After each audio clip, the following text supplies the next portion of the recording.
এতগুলো মাছ আনছে, ওই মাছগুলো বাধ্য আমার কেটে দিয়ে আসতে হবে। কেন হবে? আমি তো এই কাজটা নেইনি। আমি ওয়াশরুম আমার ধোয়ার কথা না, আমি 3 কাজের কথা বলে গেছি, আমাকে ওয়াশরুম বাধ্যতাও নি। ওনার মেহমান আসবে, আজকেই ধুয়ে দিতে হবে। আমাদের নাম থাকা সত্ত্বেও আমাদের কাজের বুয়া বলে ডাকতে হয়। 1 তারিখ থেকে 4 তারিখের মধ্যে আমাদের বেতন আমরা যেন পাই। কাজ থেকে বরাদ্দ করতে হলে আমরা যেন নোটিশ পাই, যখন তখন তাদেরকে নির্যাতন করা যাবে না। আমি 2 বাসায় কাজ করি। আমি হচ্ছে পপি আক্তার, ধলপুর বাসস্থান। আমি একজন গৃহকর্মী। আপনারা বুঝতে পারতেছেন যে কেন এখানে আসা আমাদের। তো কেন আসা এক বোন প্রায় অনেকটাই বলে ফেলছে, তারপর আমি একটু গুছায় বলতে চাই যে আমাদের গৃহকর্মীদের ন্যায্য অধিকারগুলো আমরা পাই না। আর যেই চাহিদাগুলো আমাদের অপূর্ণতা আছে, আমাদের সমাজের যারা ভালো মানুষ আছে বা খুব প্রভাবশীল মানুষ আছে বা সরকারের কাছেও আমাদের বিশেষভাবে আবেদন যে আমাদের ছোট ছোট অধিকার থেকে কেন আমাদেরকে বঞ্চিত করা হচ্ছে। আমাদের ন্যায্য অধিকার, আমরা এই বোনেরা আমাদের মতো এরকম শত শত নারী বিভিন্ন জায়গাতে বিভিন্ন বিভাগে কাজ করি। আমাদের অধিকারটুকু আমরা ফিরে পেতে চাই। আমাদের নাম থাকা সত্ত্বেও আমাদের কাজের বুয়া বলে ডাকতে হয়। কেন আমরা কোনো বুয়া না, আমাদের নাম আছে এবং আমাদের 1 তারিখ থেকে 4 তারিখের মধ্যে আমাদের বেতন আমরা যেন পাই সঠিক সময়ে। কাজ থেকে বরাদ্দ করতে হলে আমরা যেন নোটিশ পাই। নোটিশটা কীভাবে পাবো? সর্বোচ্চ 3 মাস আগে আমাদেরকে জানাতে হবে যে তোমরা বুয়া তোমাকে রাখবো না বা পপি তোমাকে রাখবো না। 3 মাস আগে আমরা নোটিশ পেতে চাই।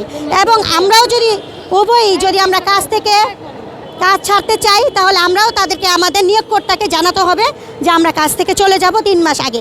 উভয় দুজনে এই নিয়মটা মানতে হবে। আমাদের অনেক মা বোনরা নির্যাতনের শিকার হই, অমানবিক টর্চার করা হয়। ঠিক আছে, পুরুষের ধারায় আমাদের খারাপ দৃষ্টিতে দেখা হয়। আমি না হয় আরেকজন হয়, খারাপ দৃষ্টিতে দেখা হয়। ঠিক আছে, না হলে বলে কাজ চলে যাও। এবং কি ওই বাড়ির পুরুষ যদি খারাপ নজরে তাকায়, মহিলারা আমাদের কথা বিশ্বাস করে না, তাদের হাজব্যান্ড এবং তাদের ভাইয়ের কথা বিশ্বাস করে। ঠিক আছে, হুটহাট করে আমাদেরকে কাজে থেকে না করা, আমাদের অধিকার দেওয়া হয় না, আমাদের বোনাসও অনেক জায়গায় দেওয়া হয় না। কেন দেওয়া হয় না? ছোট কাজ, গৃহকর্মীদের কি এটা কাজ না? আপনাদের কাছে কি মনে হয় না এটা কাজ? আমাদের সরকারের কাছেও আমার অনুরোধ, আমরা গৃহকর্মী বোনেরা আমাদের অধিকার, আমরা ন্যায্য অধিকার এবং আমাদের যে স্বীকৃতি পাওয়ার কথা, আমাদের স্বীকৃতিটা এবং খুব দ্রুত দেওয়া হোক।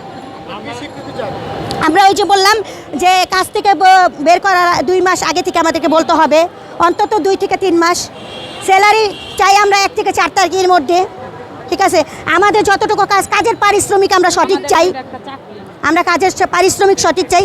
কাজের বুয়াকে নাম ধরে ডাকা ছাড়া বুয়া বলে ডাকা হবে না, যখন তখন তাদেরকে নির্যাতন করা যাবে না, হাত দেওয়া হবে না, গায়ে হাত দিতে পারবে না। আমাদের টাইম মিল আছে, কিন্তু তারা আমাদের টাইম মিল মতো করতে দেয় না। আমাদের অধিকার, এখানেই তো আমরা পিছিয়ে আছি। নারীরা এখনও আমরা অনেকভাবে পিছিয়ে আছি যে আমাদের 2 ঘন্টার জায়গায় 4 ঘন্টা কাজ করায়, স্যালারি 2000 টাকার কাজ সেখানে 1500 টাকা দেয়। নিলে নাও, না নিলে চলে যাও। এখন আমরা প্যাডের দায়ে আমরা করতেছি, কারণ আমরা তো উচ্চ লেভেলে শিক্ষিত না। হ্যাঁ, বাধ্যবত করে ওনারা। যেমন আজকে বাড়তি একটা কাজ, আমার মেয়েকে স্কুলের থেকে আনতে যাব আমি, আমার সময় শর্ট আছে, তারা এই জিনিসটা মানে না। এতগুলো মাছ আনছে, ওই মাছগুলো বাধ্য আমার কেটে দিয়ে আসতে হবে। কেন হবে? আমি তো এই কাজটা নেইনি। এটা এক্সট্রা কাজ করানো হয়। আমি কেন এক্সট্রা কাজ করব? আমি তো বলে যাইনি এইটা। ওয়াশরুম আমার ধোয়ার কথা না, আমি 3 কাজের কথা বলে গেছি, আমাকে ওয়াশরুম বাধ্যতাও নি। ওনার মেহমান আসবে, আজকেই ধুয়ে দিতে হবে। আর আজকে আমার সময় নাইকা, আজকে আমার বাড়িতে একটা কাজ, কিন্তু উনি আমাকে মানে না। বাধ্যতামূলক আমার কাজটাকে ধরে রাখতে গেলে আমার কাজটা করতে হয়। একটা কাজ 1000 টাকা দেয়, অথবা একটা কাজ 800 টাকা দেয়, মানে 30 দিন কাজ করার পরে 1000 টাকা। তো এইটা তো কাজের অ্যামাউন্ট আসে না, কাজের ক্ষেত্রে অ্যামাউন্টটা মিলে না, টাকার সাথে কোনো যুক্তি নেই। না, বুয়া বলা যাবে না। আমার একটা নাম আছে, আমি পপি আক্তার। ঠিক, আমাকে পপি বলে ডাকতে হবে। এবং আমি যেন তার বাসাতে কোনো নির্যাতিত না হই কোনো পুরুষের ধারায়। এবং আমার নীতিমালা আছে, 2015-তে আসছে, যেটা নীতিমালা বলা হয়। ওই নীতিমালাতে আমার অধিকারগুলো কিছু আছে, ওখানে ওই অধিকারগুলো আমি ফিরে পেতে চাই।